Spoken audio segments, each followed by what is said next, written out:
Everyone feared the Duke's massive wolfhound, until it chose the quiet Maid as its only trusted companion. There are some stories that do not start with something big. No explosion, no grand announcement, no dramatic entrance. Sometimes a story starts with the smallest, quietest thing, and yet that small thing turns out to be the one that changes everything. This is one of those stories. It starts with a dog. Not just any dog, though. This was Caesar, an Irish wolfhound of enormous size, with a gray coat the color of old stone and amber eyes that seemed to see straight through whatever they looked at. He was, by anyone's measure, one of the biggest dogs in the whole of England.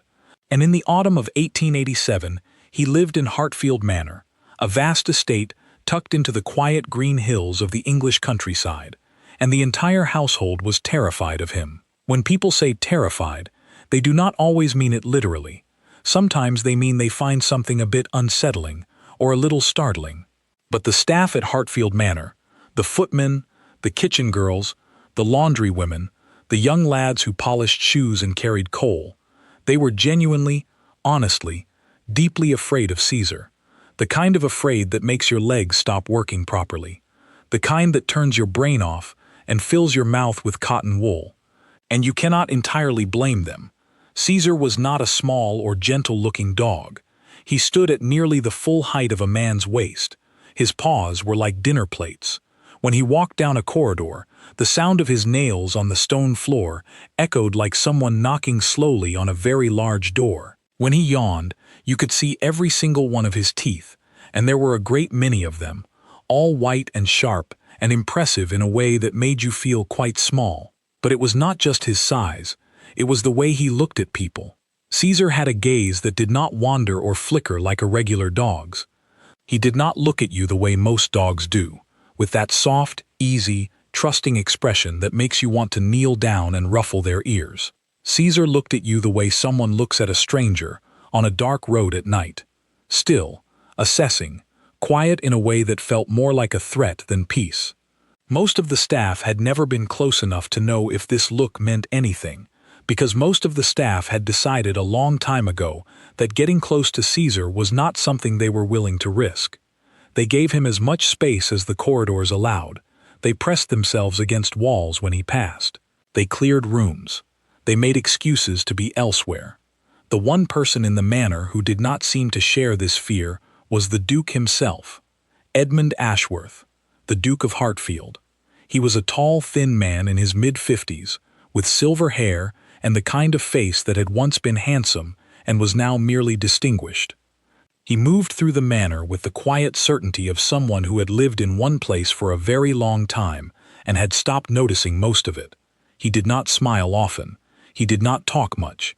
He was not a cruel man, everyone agreed on that, but he was a cold one, in the way that some people become cold when they have been through something they cannot quite get over.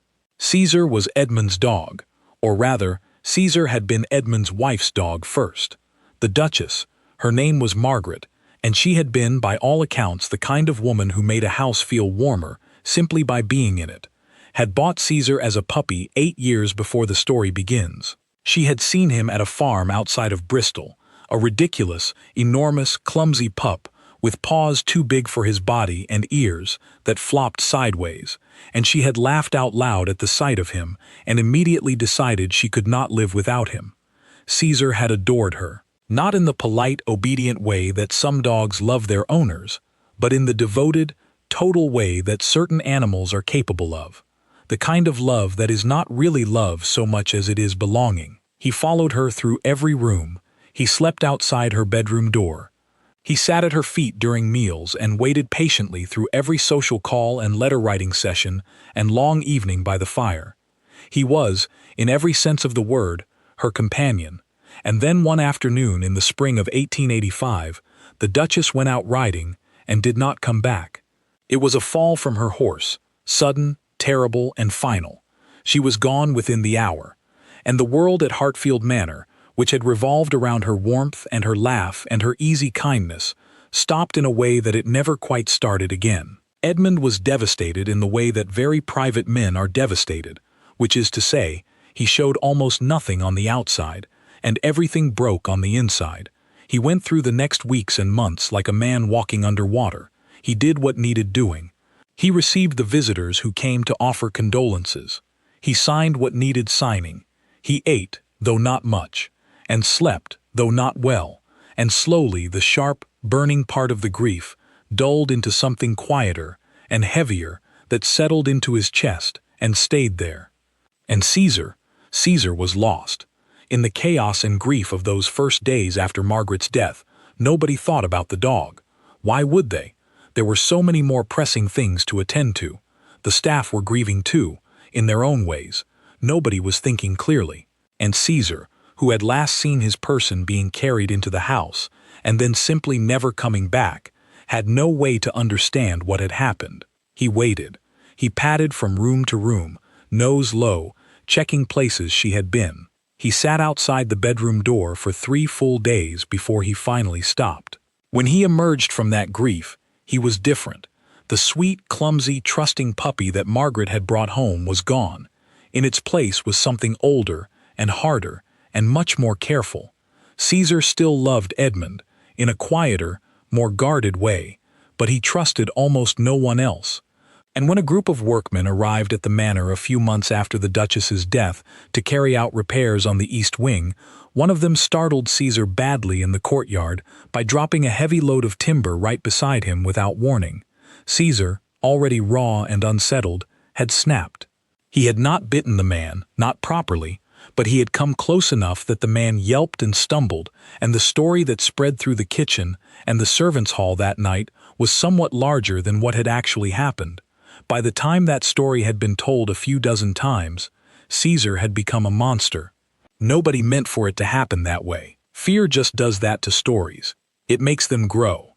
It fills in the gaps with whatever seems most frightening, and the next thing you know, the truth is buried under 6 layers of rumor, and everyone is too scared to go looking for it. So that was the world that a young woman named Agnes walked into when she arrived at Hartfield Manor to take up a position as housemaid in October of 1887. She was 22 years old, with plain brown hair, a small nose, and hands that were already roughened from years of work. She was not striking in any obvious way. She was the kind of person that rooms did not rearrange themselves around, who entered quietly and left without making much of an impression on anyone. She had a way of moving through spaces as if she were trying not to disturb them. She spoke only when she had something to say, which meant she often said very little. She had grown up on a farm in Yorkshire. Not a big farm. Her family were tenant farmers, which meant there was always just enough and never quite plenty, and the children learned early that work was not something you did when you felt like it.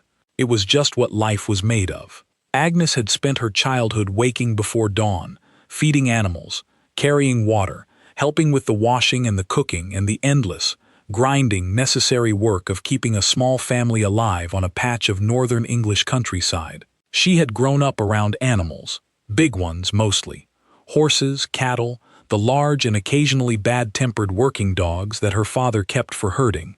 She had learned, the way children learn things on farms, that animals were not to be feared but to be understood.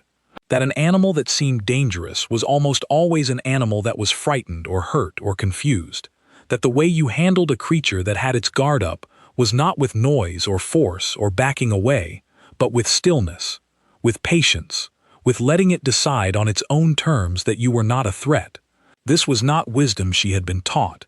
It was just something she had absorbed through years of being around large, occasionally unpredictable animals, and coming out of those encounters without getting hurt. She did not think of it as a skill. She did not think of it as anything, really. It was just how things were. She arrived at Hartfield Manor on a Tuesday, in the late afternoon, when the light was going gold and thin across the fields. Mrs. Partridge, the housekeeper, a solid, sensible woman in her late 40s, met her at the servants' entrance and walked her through the basics with the efficient briskness of someone who had done this 100 times. The work, the schedule, the rules, which rooms she was responsible for, what time she was expected at breakfast, where to find the linens. And then, almost as an afterthought, Mrs. Partridge stopped at the end of the corridor and said, "One more thing, the Duke's dog." Agnes waited. "His name is Caesar," Mrs. Partridge said, with the careful tone of someone choosing their words. "He is very large. He has the run of the house. You are not to shout at him, make sudden movements near him, or attempt to move him from any room he has chosen to occupy. If he is in a room you need to clean, you wait. You do not go in. You come to me, and I will arrange for someone to sort it out." Agnes nodded. "What does he look like?" "You will know," said Mrs. Partridge, "when you see him." She was right. Agnes saw Caesar for the first time the very next morning, at 6:30, when she came around the corner of the east corridor, with her arms full of clean linen, and nearly walked straight into him. She stopped. He stopped. They were perhaps 3 feet apart. Agnes had a split second to register what she was looking at. The sheer size of him, the gray coat, those amber eyes level with her chest, and then her body made a decision before her brain caught up. She went still. Not still in the frozen, panicked way that a frightened person goes still. Still in the way she had learned on the farm, a deliberate, grounded, unhurried kind of stillness. Her breathing stayed even. She did not back up. She did not look away, but she did not stare directly into his eyes either, because she had learned long ago that staring directly at an uncertain animal was how you invited a confrontation you did not need. She looked at him the way you look at someone you want to get to know, honestly, openly, without pressure. Caesar stared at her. He was waiting for the thing that always happened, the sharp intake of breath, the stumble backwards, the noise, the smell of fear that came off people like heat from a stone in summer. He was braced for all of it. It did not come. The girl just stood there, her linen in her arms, looking at him with a steady, open expression that he did not know what to do with. She smelled like soap and wool and something faintly earthy, like outdoors. She was not afraid. He could tell. Animals always can. She was calm, genuinely, actually calm. He held the stare for a long moment. Then he looked away, as if he had lost interest, and padded off down the corridor toward the study. Agnes watched him go. Then she continued to the linen room. She did not tell anyone what had happened, partly because it did not seem like the kind of thing you announced. She had simply come around a corner, and there was the famous dog, and then there wasn't. Partly because she was new, and she had not yet worked out who in this household was worth talking to. But mostly because the encounter had not seemed remarkable to her. The dog had looked at her and then walked away. That was just what animals did when they decided you were not a problem. She did think about his eyes, though, the amber color of them, the way they had been guarded and watchful, but not cruel. She had seen eyes like that before, on a big working dog at her father's farm that had been mistreated by a previous owner. That dog had taken months to trust anyone, but it had trusted, eventually, once it had understood that the people around it were not going to hurt it. Agnes thought about this for exactly as long as it took her to walk to the linen room and put the sheets down. Then she started her morning work. Over the next few days, she listened to the stories about Caesar the way she listened to most things in the servants' hall, quietly, from the edges, taking in more than she gave back. The stories were vivid and many. Thomas, the youngest footman, had once been in the hallway when Caesar had growled so deeply that the sound had seemed to come from the floor itself, and Thomas had, in his own words, lost the use of my legs for a full minute. One of the kitchen maids had seen Caesar bare his teeth at the butler. Someone else claimed Caesar had once cornered a delivery boy against the garden wall for a full 10 minutes before the Duke had called him off. Agnes listened to all of this and filed it carefully alongside what she had observed herself. The pattern was not hard to see, once you were looking for it. Caesar did not lunge without warning. He did not attack randomly. Every story involved a sudden noise, or someone coming up behind him, or a crowd of people in a small space, or someone reaching toward him unexpectedly. He was not aggressive. He was reactive. There was a difference, and it was an important one. She kept this thought to herself. The second time she and Caesar were in the same room, it was about 10 days into her time at Hartfield. She had been sent to dust and sweep the library, a long, beautiful room full of dark wood shelves and tall windows, and the quiet, particular smell of old books and beeswax.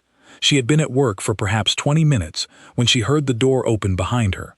Another maid, Nellie, who was 17, and had been at the manor for 2 years, and was therefore considerably more afraid of Caesar than Agnes, having had more time to absorb everyone else's fear, let out a sound that was barely a sound at all, something between a gasp and a squeak, and backed out of the room so fast she left her dusting cloth behind. Agnes did not turn around immediately. She finished the sentence she was on, so to speak. She was working along a particular shelf, and she wanted to complete that section before she stopped. Then she turned, slowly, to see what she already suspected. Caesar was standing just inside the doorway. He was watching her. The amber eyes, calm and assessing and very old-looking in a face that was not old. The library was a room he used often, she had been told. He liked to sleep by the fire there in the afternoons. Agnes did something then that she could not have entirely explained if asked. She crouched down, not to make herself small, not out of submission or nervousness, but the way you might crouch down to look at something interesting on the ground.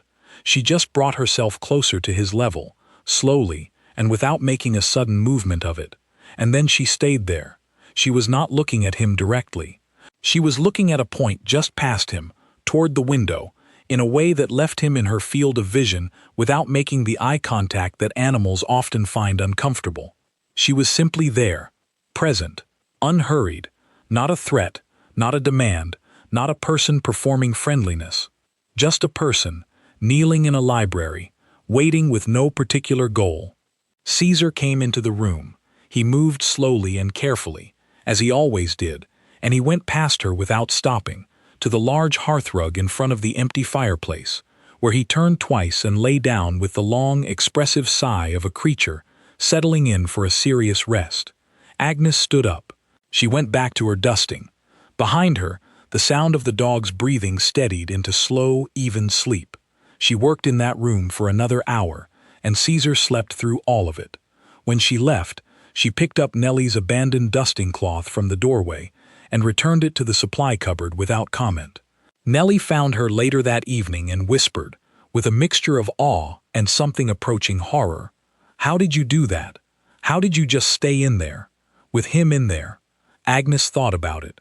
"He wasn't bothering anyone," she said. "He just wanted somewhere to sleep." Nellie stared at her for a moment.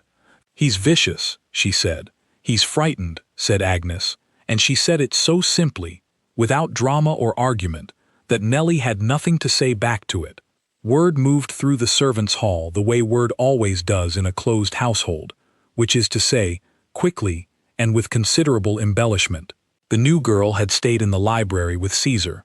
The new girl had gone in there on purpose. Some versions of the story included the detail that she had looked right at him.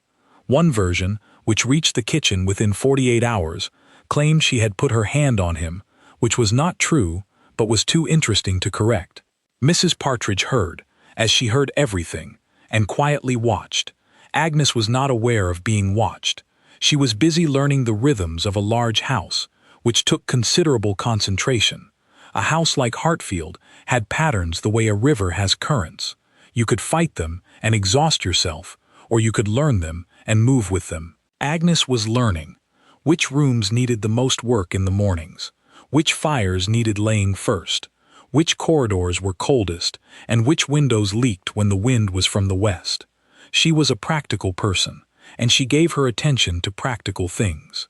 But she noticed Caesar. She could not help it. She had always been someone who noticed animals.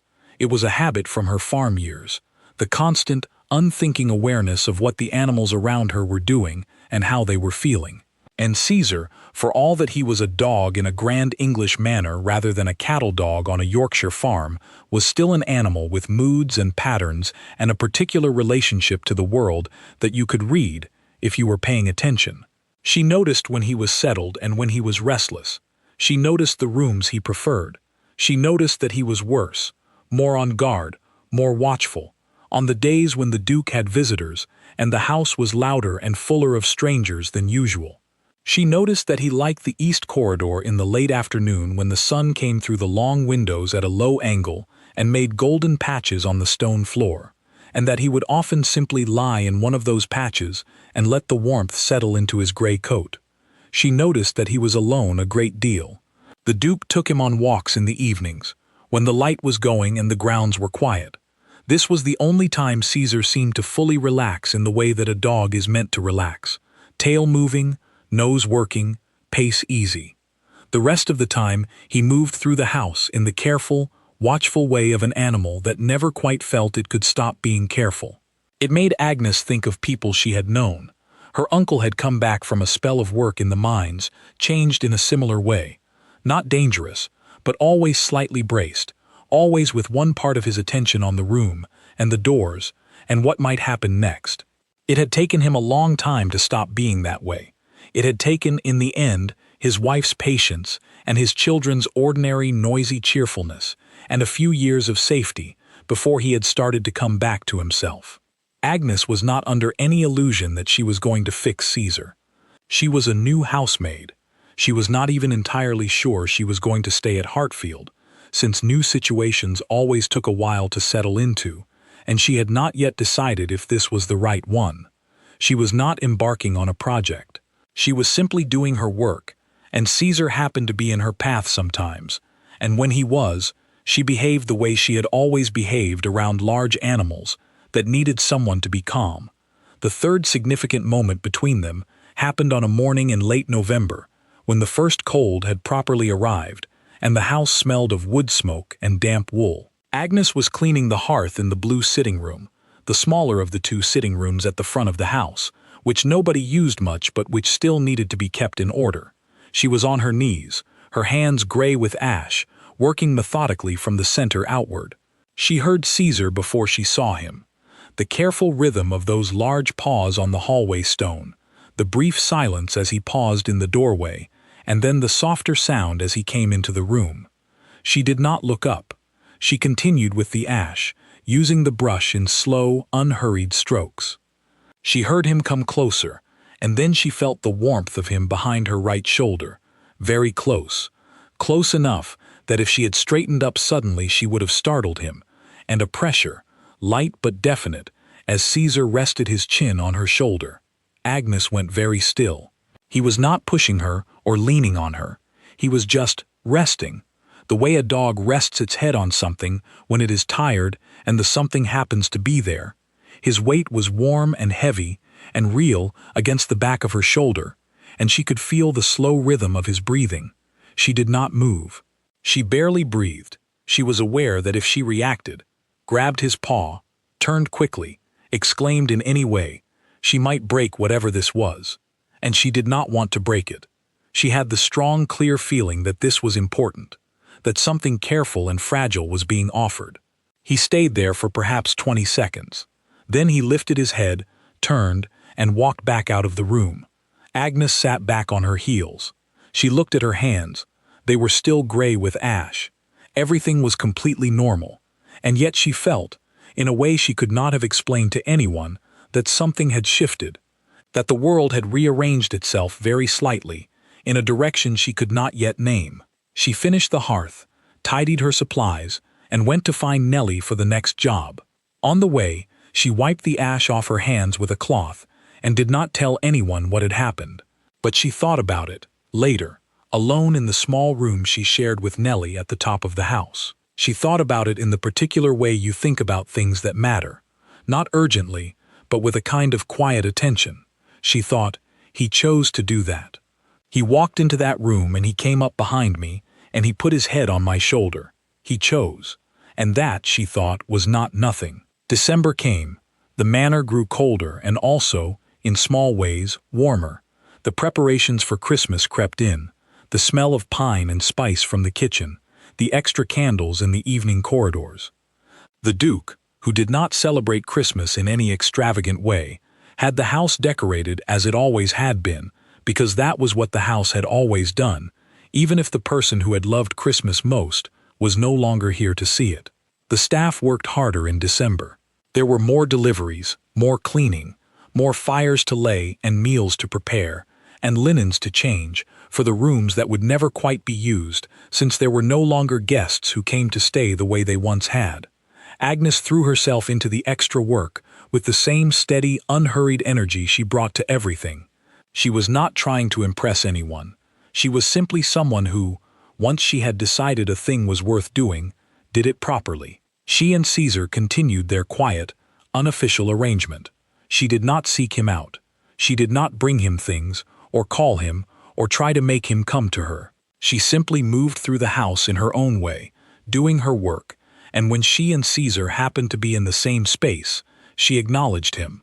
A glance, a pause, the slight shift in her bearing that said, "I see you, and you are not a problem, and I am not a problem either," and let him decide what he wanted to do with that. What he most often decided to do was stay nearby. Not always, not in a dramatic way, but more and more often, if Agnes was cleaning a room and Caesar was passing in the corridor, he would stop, come in, find a spot, settle. He did not make demands of her attention. He did not nudge her hand or put his head in her lap. He simply occupied the room alongside her in the way that a very self-possessed creature occupies a space, fully present without requiring anything. The rest of the staff noticed.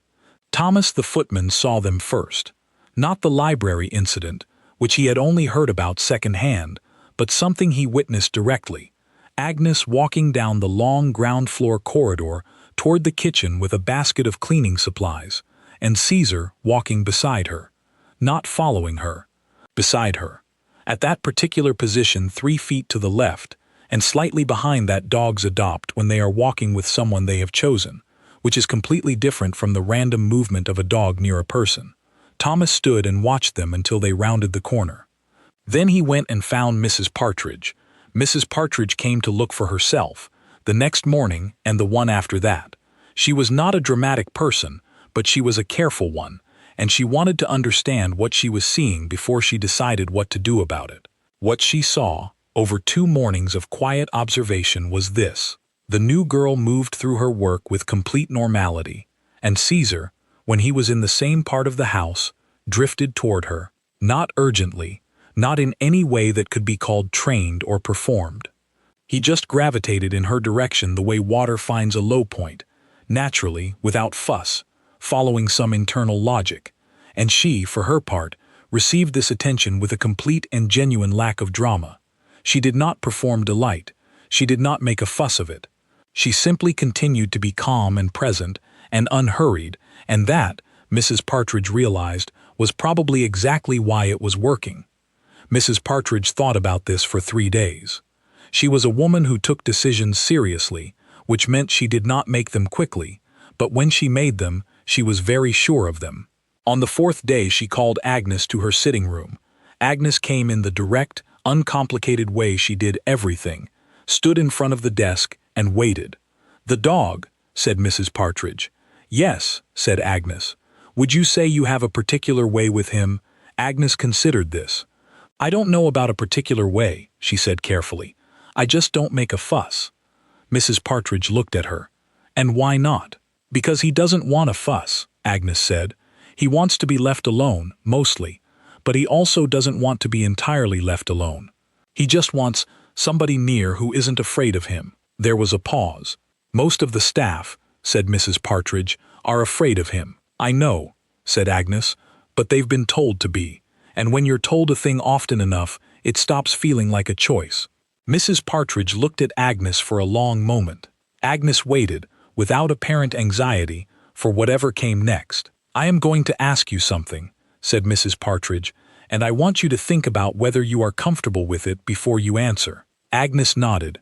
"On the mornings when the Duke cannot take Caesar out, when his schedule does not allow it, which is perhaps twice a week, I would like you to take him, across the grounds, the usual route, half an hour, perhaps 40 minutes. It would need to be early, before the morning work gets properly underway." Agnes said yes, in the same tone she would have used to agree to polishing the silverware. Mrs. Partridge blinked. She had been expecting something more, surprise, or pleased fluttering, or at least some evidence that the girl understood what an unusual thing was being asked.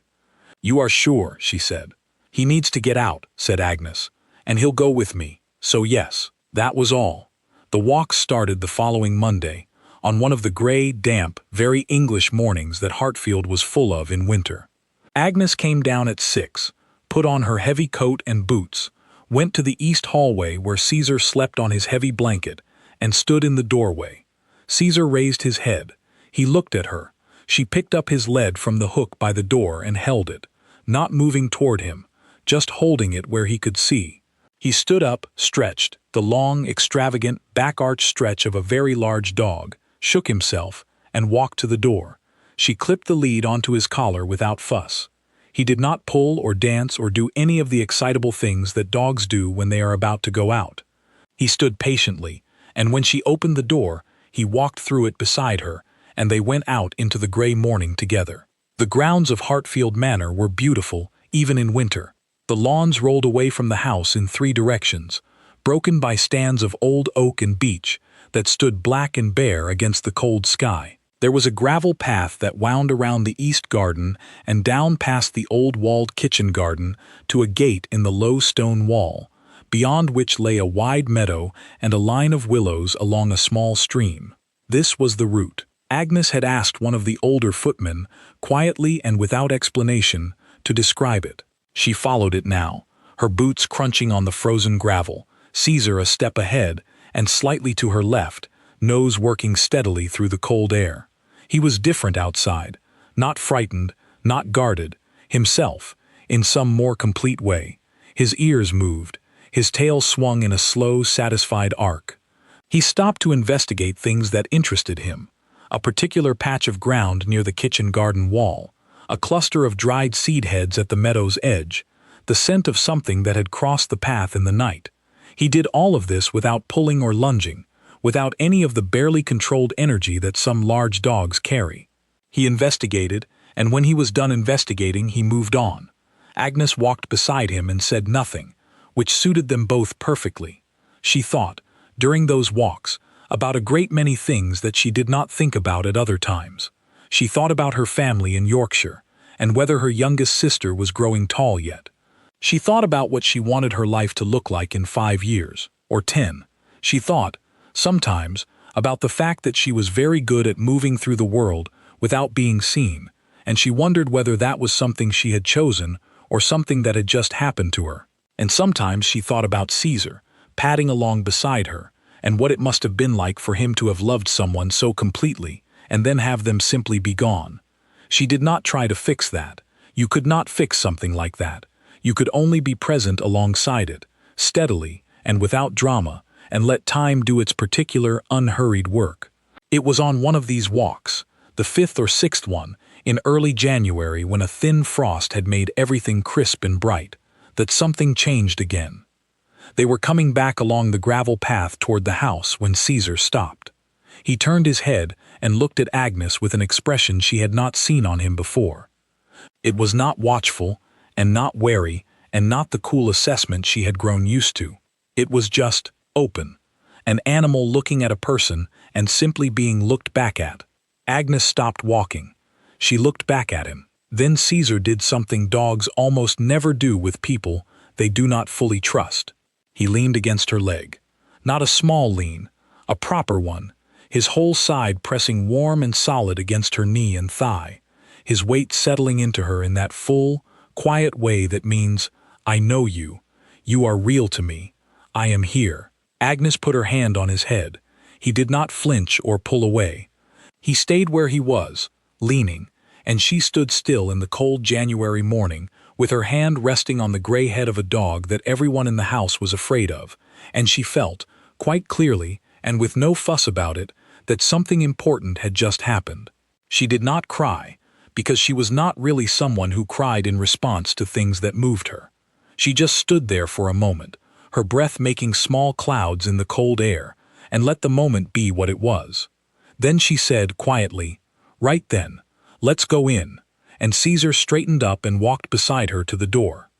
She did not tell anyone about the lean, she did not tell anyone about the look, but somehow, in the way that things leak out in a closed house, through small observations and careful eyes and the fact that no space is truly private when 12 people share it, somehow people started to know, or rather, they started to see.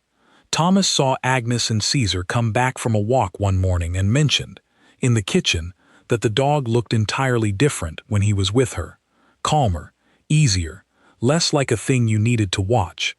The cook, who had been at Hartfield for 23 years and had known Caesar since he was a pup, stood at the kitchen window and watched them come across the courtyard and said nothing for a long moment. Then she said, "Well." Just that. Well. Nellie, who shared a room with Agnes and was therefore closest to her, tried 3 times to ask her what her secret was. Agnes said, each time, that she did not have a secret, which Nellie found deeply unsatisfying. "But you're not afraid of him," Nellie said. "No," said Agnes. "But why not? He's not what people say he is," Agnes said. She said it simply, not as an argument, just as a statement of something she knew.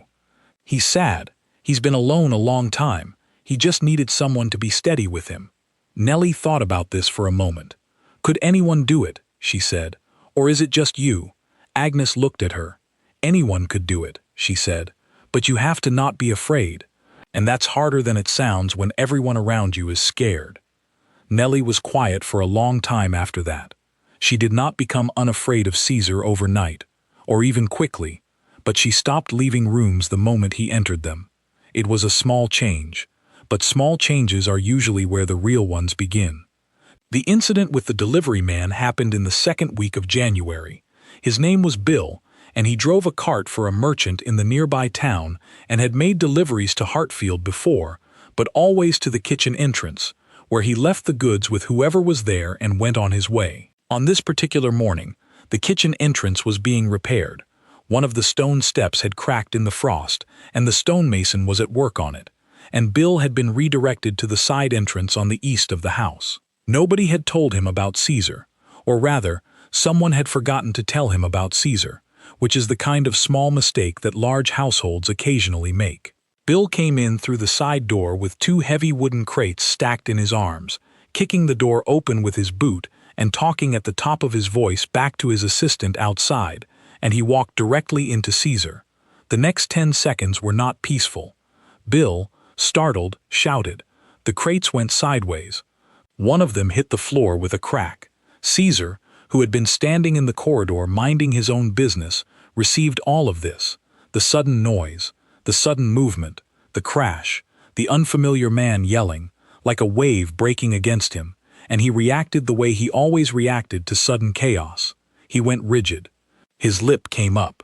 The sound that came out of him started low and got lower, which somehow made it worse rather than better, the way the deepest notes on an organ make your chest vibrate. Bill fell back against the wall. The assistant outside was shouting something. Thomas, who had been at the other end of the corridor, had frozen. Mrs. Partridge, who had appeared from her sitting room at the sound of the crash, had frozen too. Everyone who was present was doing exactly the thing you should not do in that situation, making it louder and more alarming. And then Agnes came around the corner. She had been coming from the linen room with a pile of folded towels.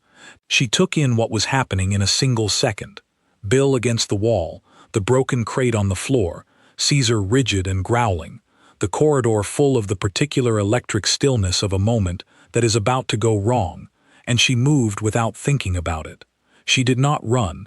She walked quickly and steadily, and she moved to Caesar's side. Not in front of him, not putting herself between him and Bill in a way that would have felt like a confrontation. Beside him.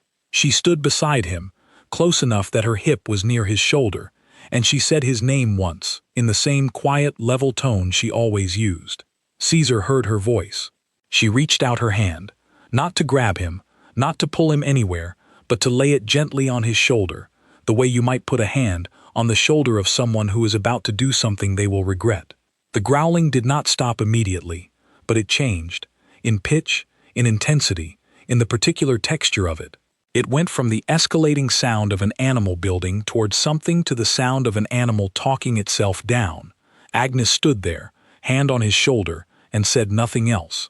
She just breathed, slow and steady, and waited. Bill, against the wall, was watching with his mouth open. Thomas had not moved. Mrs. Partridge had one hand over her heart. The growling stopped. Caesar turned his head and looked at Agnes. She looked back at him. He let out a long, slow breath through his nose, the sort of exhale that means tension releasing, pressure going, and he leaned, just fractionally, into her hand. Agnes said quietly, to the room in general. "He's all right." He was startled. Then she looked at Bill. "Are you hurt?" Bill, who was not hurt but was deeply shaken, shook his head. "Right," said Agnes. "Let me get someone to help with the crate." And just like that, the moment was over. The story of that morning moved through Hartfield differently from all the previous Caesar stories. It had the same essential ingredient, Caesar doing the frightening thing, everyone freezing, but it had an ending that none of the other stories had. It had someone stepping in, it had the frightening thing stopping. It had Caesar, the untouchable monster, leaning into a girl's hand in the middle of the East Corridor, while a delivery man watched with his mouth open. The story changed something. Not immediately, not completely, but it shifted something in the collective understanding of who Caesar was.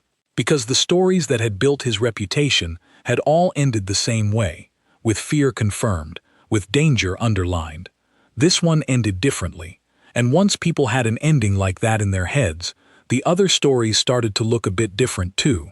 Not everyone was ready to be unafraid.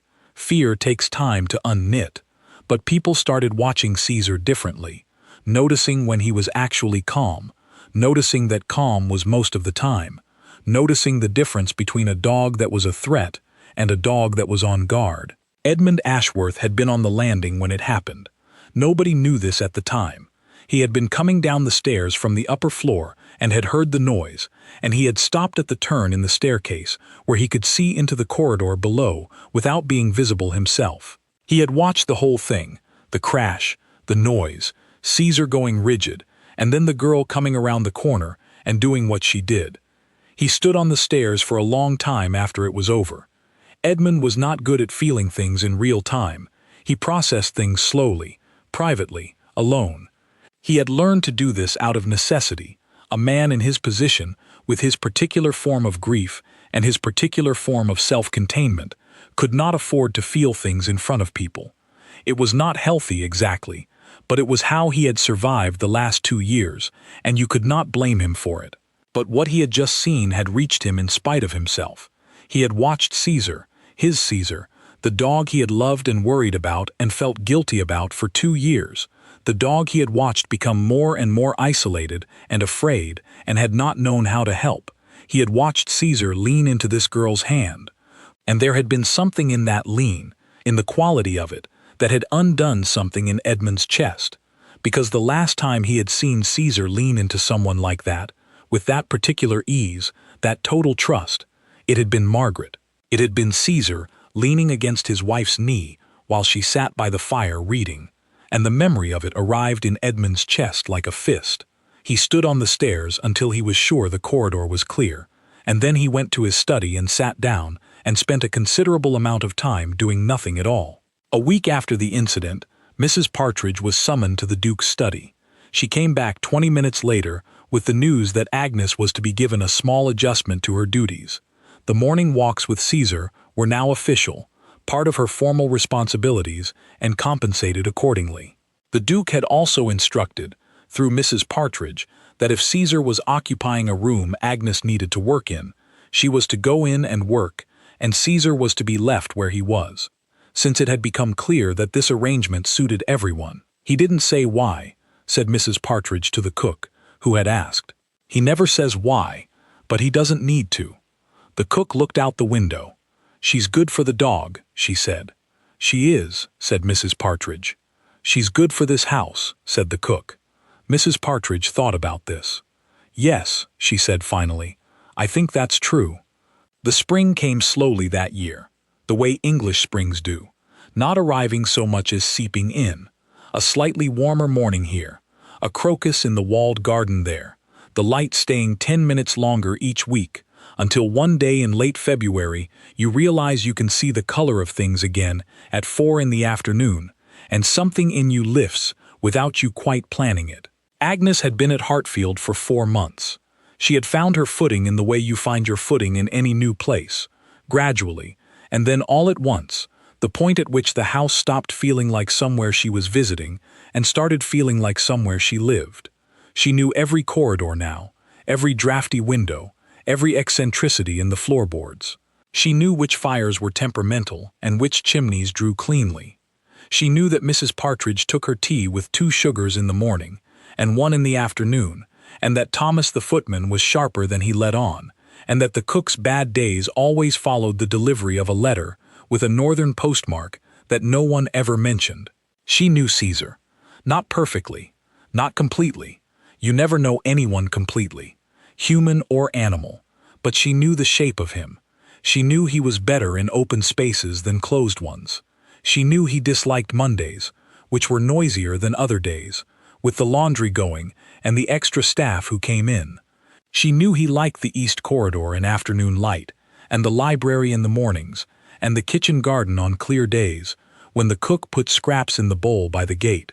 She knew that he was, underneath all the years of fear and grief and wariness, a dog who wanted nothing more complicated than to be somewhere safe with someone he trusted. She knew that he trusted her, and this knowledge, which she carried lightly, without drama, in the same way she carried everything, was one of the quiet facts of her daily life at Hartfield. It was not a triumphant thing, it was just true. In March, something happened that Agnes had not expected. She was in the east corridor, checking the window latches after a windy night had rattled one of them loose, when she heard footsteps behind her, and turned to find not a member of staff but the Duke himself. She had barely seen the Duke since arriving at Hartfield. This was normal. A housemaid and a Duke moved in quite different spheres of a household, and there was no reason for their paths to cross often. When they did, briefly, in passing, Agnes did what staff did. She acknowledged him respectfully and went about her work. He in turn did what the Duke did, acknowledged nothing in particular and moved on. But this time he stopped.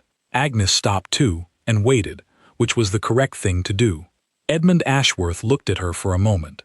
He had the expression of a man who has decided to say something and is now reviewing whether this was a wise decision. Then he said, "He was her dog first." Agnes waited. "My wife's," the Duke said. "She chose him. He was entirely hers." He stopped, looked at the window latch, then back at Agnes. "After she died, he changed. I did not know how to help him." Agnes said nothing. She did not rush to fill the silence, which was one of the rarest and most useful qualities a person could have. "What you did," the Duke said carefully, "with the delivery man, and before, what you have been doing." He paused again. She would have been glad, Margaret. She would have been glad to know someone was being kind to him. He did not say anything more. Agnes did not try to add to it. There was nothing to add. She said, "He is a good dog, Your Grace." Edmund Ashworth nodded, once. Then he walked on down the corridor. Agnes turned back to the window latch and finished fixing it. But she thought, later, in the small room at the top of the house, while Nellie was already asleep and the night was quiet around them, about what he had said. She thought about Margaret, the Duchess she had never met, who had laughed at a ridiculous big-pawed puppy and known immediately that she could not live without him. She thought about what it would be like to love a person like that, to be a dog who loved a person like that, to lose them and not understand why, to spend 2 years carrying that loss through the corridors of a cold house, with no one to be steady alongside you. She thought, "I am glad I came here." Not because she had done anything remarkable. She did not think of herself as having done anything remarkable. She had simply done what she had always done, seen what was actually in front of her, without the noise of other people's fear getting in the way. But it had mattered, and that was a good thing. By April, Hartfield was a different house. Not loudly or dramatically different, but different in the way light in a room changes when someone opens a curtain. Still the same room, but you could see it properly now. Caesar was not a monster. This was not a thing that needed to be announced, because it had simply become evident. He still startled if you came at him suddenly from behind, and he still moved with the particular watchfulness of an animal that had learned to be careful.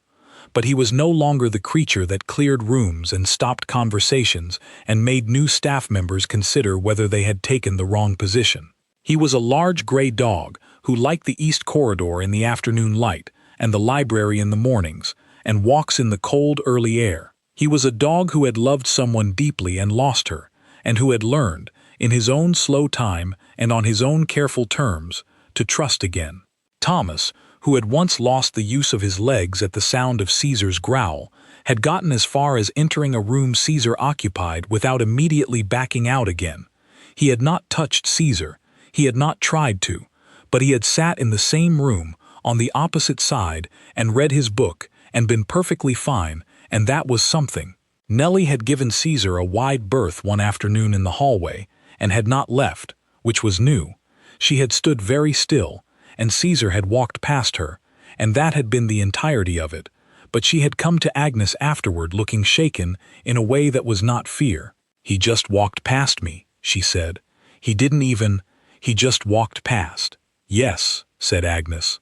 "He's just a dog," said Nellie. She sounded as though she was discovering this for the first time.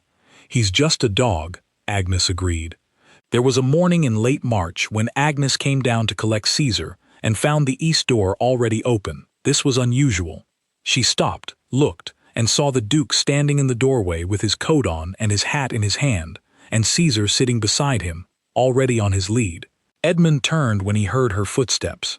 There was a brief, awkward pause, the kind that happens when two people find themselves in a situation neither had planned, and both are too sensible to pretend otherwise.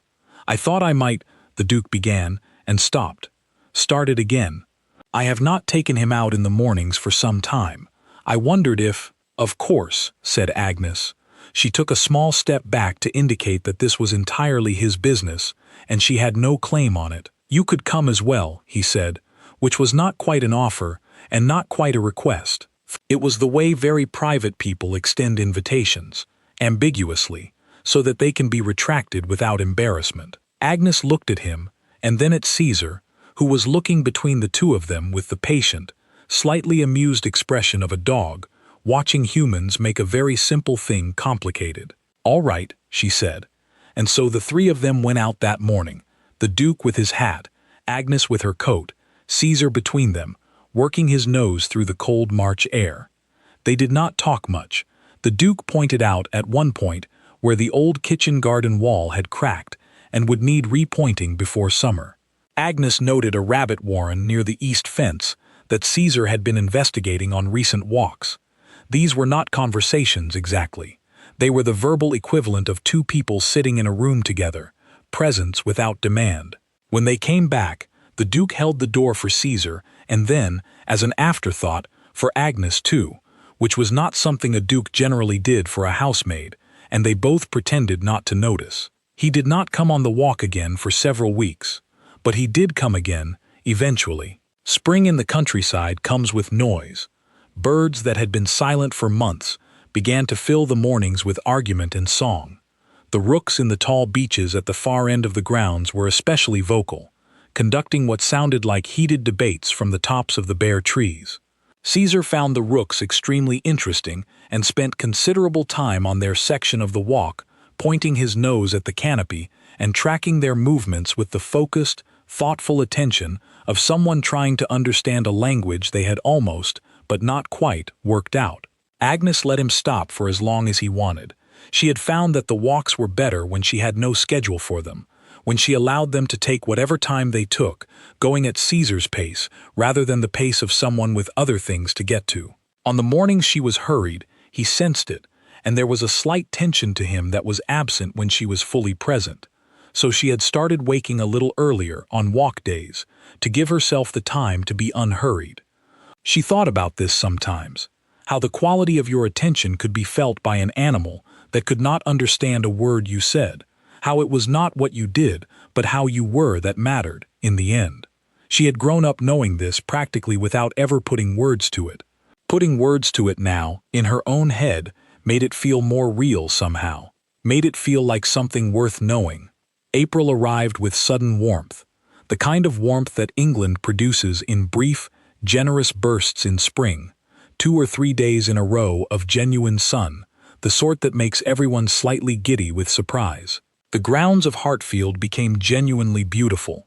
The lawns greened overnight, the walled garden came alive with early growth, the beeches put out their pale new leaves that were almost lime-colored in the new light. Caesar discovered the spring sun in a new way. He had always liked the east corridor in the afternoon, but the spring light was a different animal from the gray winter light, stronger, longer, reaching further into the rooms and the grounds. He found a spot on the south-facing lawn, in full view of the back of the house, where the warmth collected in the sheltered angle of the garden wall, and he began to spend his afternoons there. Flat out on the grass, eyes half closed, gray coat absorbing the heat with the whole-body satisfaction of a creature built, somewhere in its distant ancestry, for wide-open spaces under open sky. Staff who had once avoided any part of the house or grounds where Caesar was known to be would glance out of upper windows and see him lying there, completely still, entirely at peace. The image was so ordinary and unthreatening that it was impossible not to feel, each time, a slight softening. A thought that arrived before the old fear could get there. Look at him. He is just a dog lying in the sun. Even the butler, a man of considerable dignity and not given to changing his opinions lightly, had been heard to say that the dog was looking considerably better this spring. For a man like him, that was almost a declaration of affection. Agnes saw the change too, and let herself be glad about it in the quiet way she let herself be glad about things. It was not her doing alone. She was clear-eyed about that. The spring helped. The longer days helped. The accumulated months of steady, undemanding company had helped. The Duke's occasional walks had helped, she thought. Time itself had helped. You could not isolate any one thing and say, there, that was the one that mattered. It was all of it, layered and slow, the way most real healing happens. But she had been part of it. She knew that, simply, without pride or false modesty. She had been part of it, and that was enough. One afternoon in the middle of April, Agnes was working in the upstairs linen room, a small, warm room that smelled of dried lavender and clean cotton, when Nellie came in with a look on her face that meant something had happened. "You need to come and see this," Nellie said. Agnes put down the sheet she was folding and followed her to the window at the end of the upstairs corridor, the one that looked out over the south lawn. Agnes came to stand beside her and looked down. Thomas was sitting on the lawn, not standing, not passing through, sitting, cross-legged on the grass in his shirt sleeves despite the fact that he was supposed to be on duty in 20 minutes, and Caesar was lying beside him, not near him, not in the general vicinity of him, beside him, close enough that Thomas's hand, resting on the grass, was perhaps 3 inches from Caesar's side. As they watched, Thomas picked up that hand, very slowly, and placed it on Caesar's back, just rested it there, not stroking, not making anything of it, just present. Caesar did not move, did not tense, did not look around. He simply lay in the sun with his eyes half closed, and Thomas's hand rested on his back, and the whole thing was so ordinary-looking that it could have been any dog and any person on any lawn in England. Nellie made a small sound beside Agnes, something between a laugh and something that was not quite a laugh. "He did it," she said. "He did," said Agnes. They watched for another moment, and then Agnes went back to the linen room and finished the sheets. But she thought, walking back, that is the real thing. Not just her and Caesar, though that mattered too, but the fact that Thomas could do that now. The fact that Nellie stood her ground in hallways. The fact that the fear had thinned, in this house, because one person had simply refused to carry it, and that refusal had made space for other people to put it down too. Fear spreads, everyone knows that. What is less often said is that the absence of fear spreads just as fast, given the same conditions. Calmness is as contagious as panic, if you let it be, and in a closed household, a world unto itself, what one person carries, everyone eventually feels. Agnes had carried calmness, not as a strategy, not as a performance, not as a deliberate gift, just because it was who she was, and because she had not allowed the accumulated weight of other people's fear to change that. It had been enough. There is something that happens in a house when it has been through a hard stretch and then, quietly, without anyone declaring it, begins to come out the other side. It is not dramatic.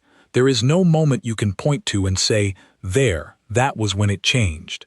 It is more like the way a bruise fades, slowly, unevenly, until one morning you press the spot and realize it does not hurt anymore. Hartfield Manor had been through a hard stretch. The death of the Duchess had done something to the air of the place that no amount of fresh flowers or lit fires could entirely undo. The house had gone on doing what houses do. The work had continued, the seasons had come and gone, people had arrived and left, the days had accumulated, but underneath all of that, something had been held tight. A grief, a held breath, the particular tension of a place that is still waiting for something it is never quite going to get.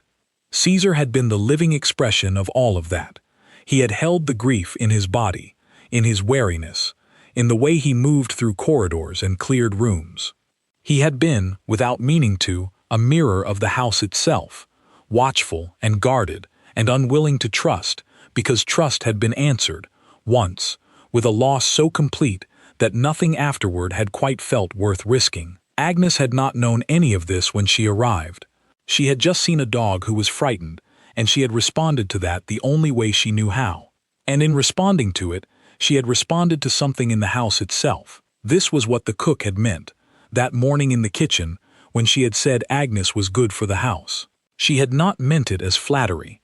She had meant it the way you mean something when you have been watching carefully for a long time and you finally see what has been missing.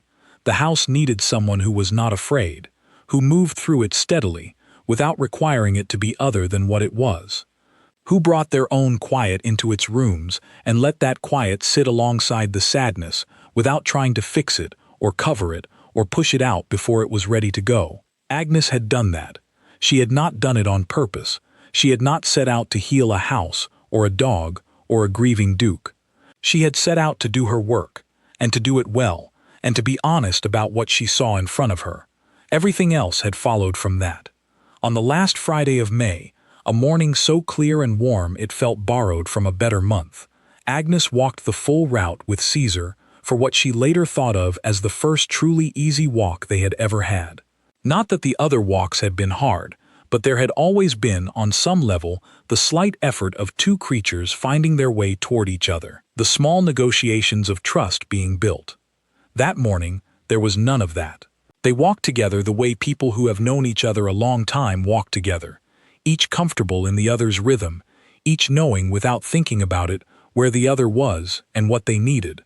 Caesar ranged a little ahead on the open ground and came back without being called. He sat at the gate while she worked the latch, patient and easy. He walked through the meadow at her side with his nose high and his tail moving, and when a rabbit broke from the grass ahead of them, he watched it go with mild interest and then looked up at Agnes with an expression that said, simply, "Did you see that?" and then moved on. Agnes walked back toward the house in the morning sun with a large gray dog at her side and thought, yes, this is it. Not a grand thing, not the thing that gets written in books. Just this. Two living creatures who had come to know each other, moving through a morning together, at ease. It was enough. It was more than enough. It was everything. In May, Mrs. Partridge reorganized the duties slightly. Nothing formal, just a practical adjustment, so that Agnes had a consistent block of morning time and a consistent route, and Caesar, who had learned the sound of her footsteps somewhere along the way, could be found waiting at the east door by the time she arrived to collect him. This was noticed and noted and quietly celebrated in the kitchen, because in a house like Hartfield, the small things were the important things, and everyone who had been there long enough knew it. The cook, who had known Caesar since he was a puppy and had cried quietly in the kitchen on the day the Duchess died, and had said nothing about it then or since, watched Caesar waiting at the east door one morning and looked, for the first time in 2 years, like a woman whose heart was a little lighter. She did not say anything to Agnes about it directly. She simply began, from that week onward, making sure there was always something warm waiting for her when she came back in from the morning walk.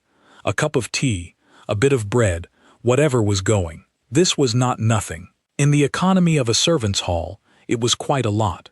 Agnes understood this and thanked her simply, and ate her bread and drank her tea and went to start her morning work.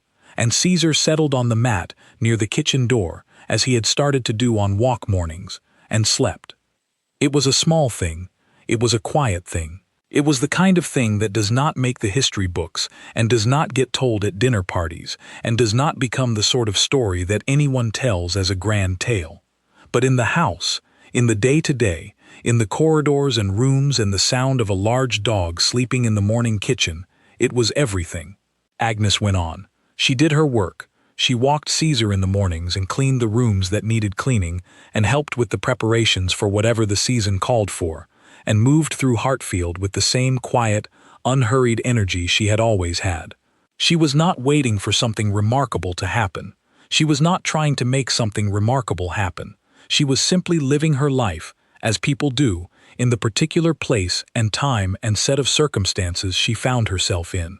But she had done something real.